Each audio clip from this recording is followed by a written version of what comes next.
died from this plot people were having to kill and crucify him. God raised him up alive. So they failed to kill him. But they thought they did, and they passed on this rumor, and then people started writing about this rumor, and that's why later on third-hand writers and fourth-hand writers were writing about, what Christ was crucified and so on and so forth. And that has become one of the reasons, one of the most attested rumor in history about a religious figure for Christ. It's quite clear because we have, writings of the church fathers who were writing very early, refuting groups of Christians who didn't believe in the crucifixion. They had to write against heresies like Irenaeus and Origen, maybe Eusebius and others. Why? There were people who did not believe in crucifixion because they did not think he was crucified. Crucifixion survival is not something Islam brought into the scene. There is a historical precedent already that Christ survived this plot. And the Quran confirms and clarifies the errors that has crept in within the writings. This is why when we look at the Quran is called a muhaymin, a criterion, something that testifies the truthfulness of the things that has been spoken to be true and falsifies the falsehood that has been introduced. So when you examine the Quran, you will see your heart and your mind resonates with the message of the Quran, because the Quran addresses the people of the book. Have you read the Quran?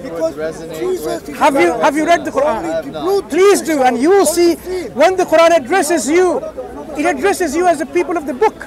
I don't doubt that there's lots of things in the Quran that would set off the tuning fork of truth.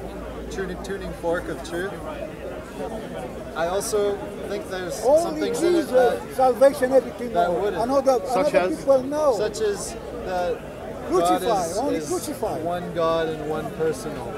Because I don't believe that. But anyways, my point about Jesus, what the crucifixion, one thing that is that I didn't know, and I think a lot of Christians don't even know, and they talk about Jesus dying for our sins all the time. You hear that, like, Jesus died for your sins, and all this stuff, which I guess maybe he did. I don't understand all that stuff really personally.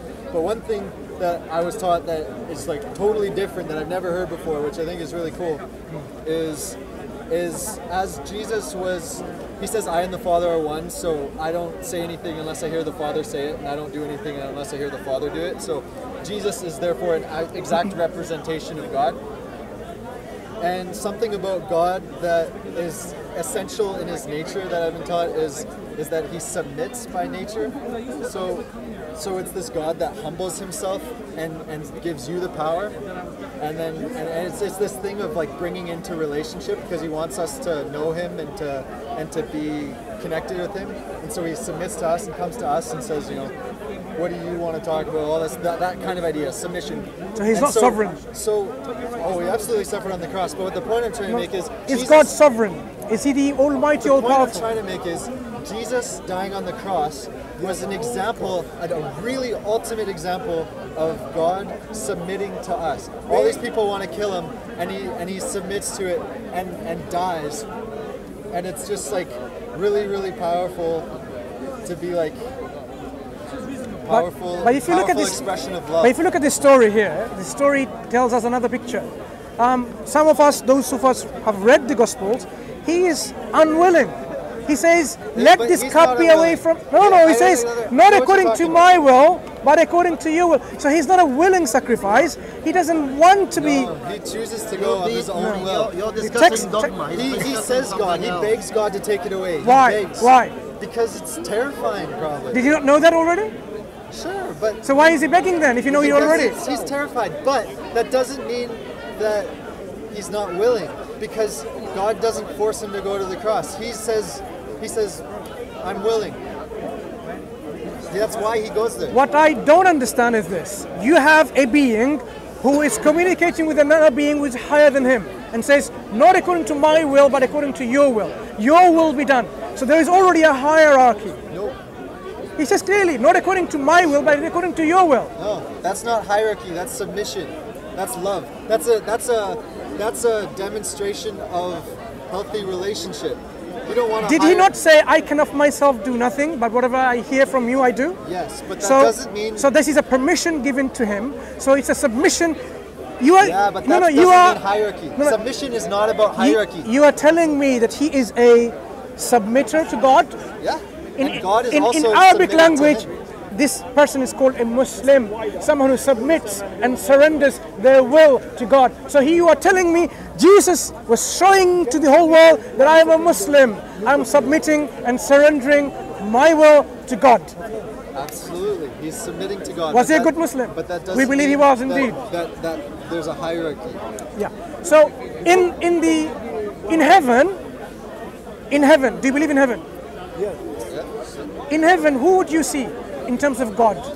I see three persons. Who would you see? The Father? Son, and Holy Spirit. Okay. And what would the Son and the Father relationship be then? The Revelation tells us in the book of New Testament that Jesus, after he's judged everything, he will hand over everything to God so that God can be God of all. I don't know much about Revelation, and I think That's in the New Testament. yeah. I know a lot of Christians go around thinking God's gonna go and punish all like the certain people and save the other people. I don't believe that. So you choose the books that goes against what you currently believe, and you leave those books, No, I all just think the it's a messages, No. all the rules and the regulations and I think ideologies what you're that doesn't talking suit you. about is an interpretation of the Not book. interpretation. It's not I interpretation. think what I think is a different interpretation than the interpretation you think. Let me see how we can interpret a text like this. When God says in the Old Testament, I alone am God. There is no God before me, there is no God after me, and there is none else. Okay. Now, if I make that claim, can there be someone else? If the Father made that claim, can there be a Son? I is like. Is he a liar? I is not we, it's I. If it says we, then you have a room for more than one eyes.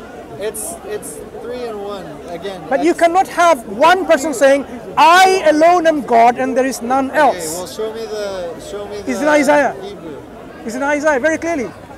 I don't know, but like it also says in Genesis, let's create man in our image. No, I explained to you, God is speaking in majestic plural, pluralis majestis, where I don't know about that. yeah. So if you can read the language of the Old Testament and the New Testament, where God is speaking like this. God says to Adam, or not to Adam, in the genealogy that New Testament writers write, Adam is a son of God.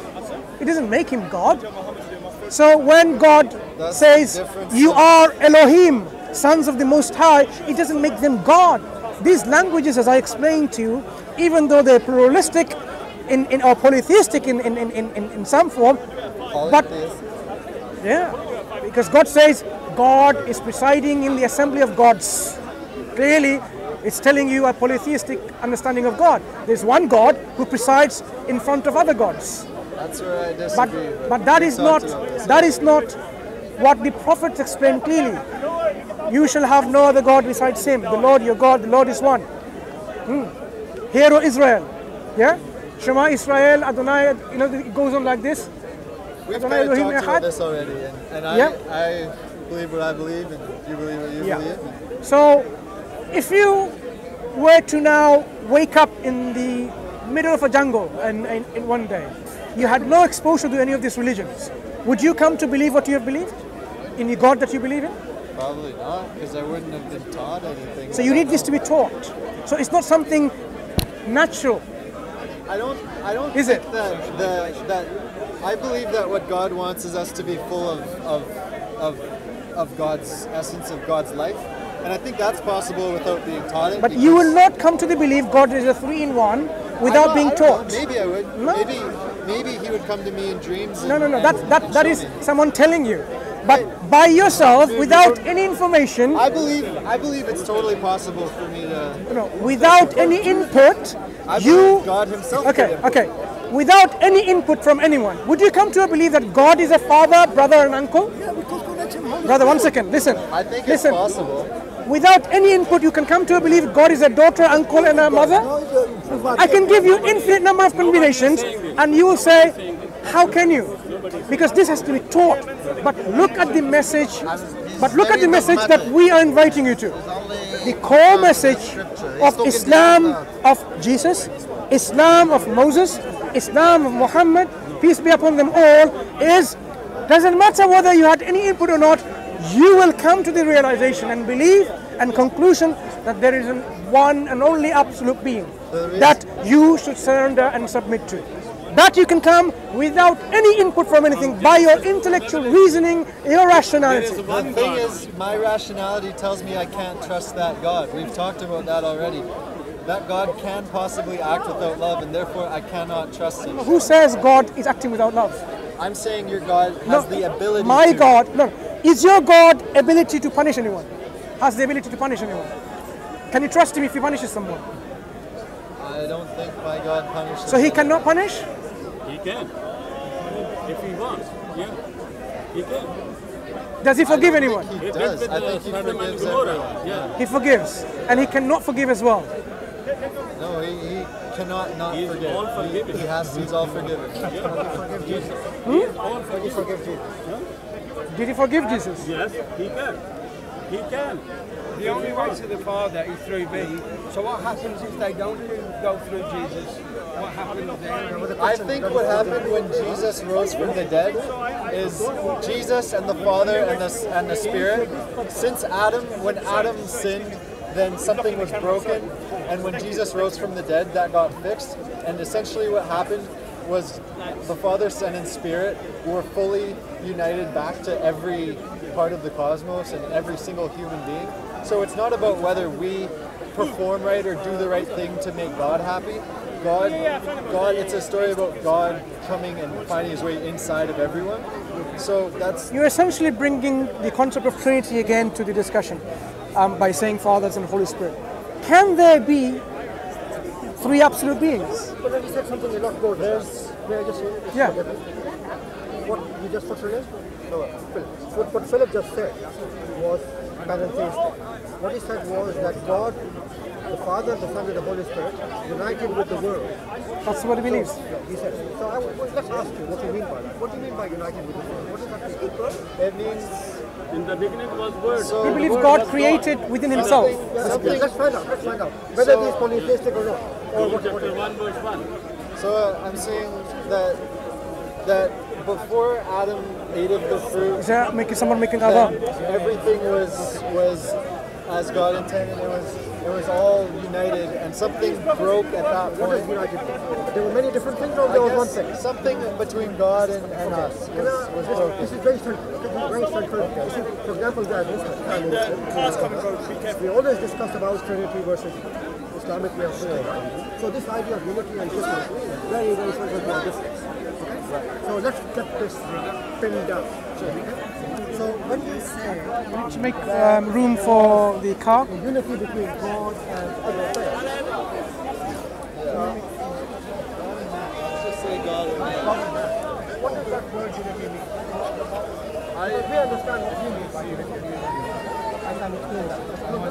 Going back to Burma, I just wanted to Assalamu alaikum. It's nice to meet you.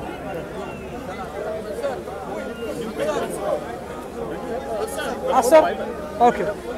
You can continue if you have prayed Asr. We have to go and pray Asr. Okay. Philip? I'll Time for prayers come. I have to go and pray. But it's been nice talking to Very you. nice talking to You can continue with my brother if you want, or you can join us in prayer if you haven't I'll prayed. join them with prayer and come back to talk to you. Is that okay? Yeah. Continue. If I'm around. If you're around, continue talking to us. About 5 minutes. I'd like to.